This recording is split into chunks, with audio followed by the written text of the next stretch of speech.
नमस्कार दर्शकों, मैं कृष्णकांत अग्निहोत्री आपका बहुत बहुत स्वागत करता हूं आज की एक और विशेष वीडियो में।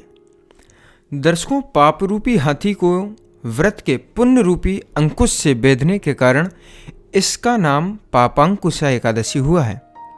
इस दिन मौन रह करके भगवद स्मरण तथा भजन कीर्तन करने का विधान है। इस प्रकार भगवान की आराधना करने से मन शुद्ध होता है और मनुष्य में सद्गुणों का समावेश भी होता है।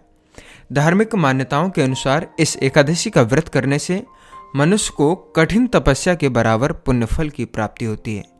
जी हाँ दर्शकों, आज की इस वीडियो में हम इसी पापांकुशा एकादशी के बारे में आपसे चर्चा करेंगे और इस वीडियो में आपको बताएंगे पापांकुशा एकादशी व्रत की पूजा विधि और इसका महत्व, इसकी व्रत कथा क्या है, इन सभी के बारे में। आप हमारे साथ बने रहिए इस वीडियो में अंत तक।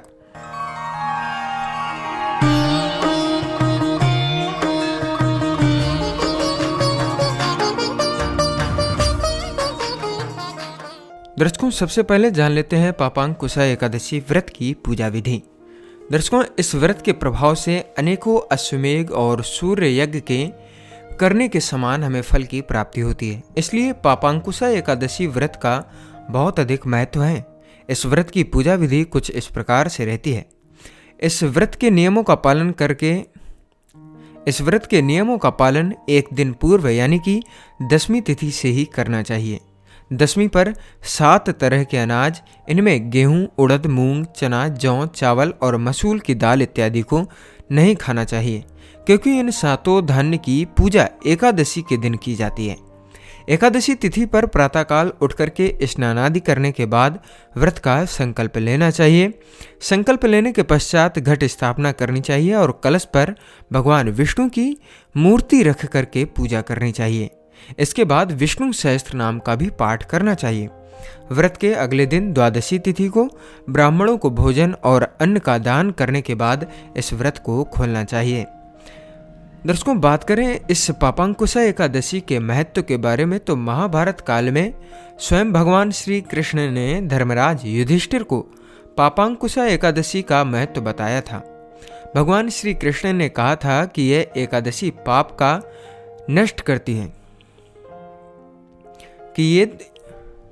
कि यह एकादशी पापों को नष्ट करती है, अर्थात पाप कर्मों से रक्षा भी करती है। इस एकादशी के व्रत से मनुष्य को अर्थ और मोक्ष की प्राप्ति होती है। इस व्रत के प्रभाव से मनुष्य के संचित पाप नष्ट हो जाते हैं। इस दिन श्रद्धा और भक्तिभाव से पूजा तथा ब्राह्मणों को दान व दक्षिणा देना चाहिए। इस दिन सिर्फ फलाहार ही किया जाता है। इससे शरीर स्वस्थ व आपका मन प्रफुल्लित रहता है। पापांकुशा एकादशी व्रत की कथा के बारे में अगर हम आपसे चर्चा करें तो प्राचीन काल में विंध्य पर्वत पर क्रोधन नामक एक महाक्रूर बहलिया रहता था। उसने अपनी सारी जिंदगी हिंसा, लूटपाट, मदपान और झूठे भाषणों में ही व्यतीत कर दी। अब उसके जीवन का अंतिम समय आया तब यमराज ने अपने दूतों को क्रोधन को लाने के लिए आज्ञा दी। यमदूतों ने उसे बता दिया कि कल तेरा अंतिम दिन है। यमदूतों ने उसको बताया कि कल तेरा अंतिम दिन है। मृत्यु के भय से भयभीत वह बहलिया महर्षि अंगिरा के शरण में उनके आश्रम पर पहुंचा। महर्षि ने दया दिखा करके उससे पापांकुशा एकादशी का व्रत करने को कहा। इस प्रकार पापांकुशा एकादशी का व्रत पूजन करने से क्रूर बहलिया को भगवान की कृपा से मोक्ष की प्राप्ति हो गई। जी हाँ दर्शकों, इस प्रकार से आप भी अपने मोक्ष का साधन बना सकते हैं। दर्शकों, फिलहाल की इस वीडियो में बस इतना ही।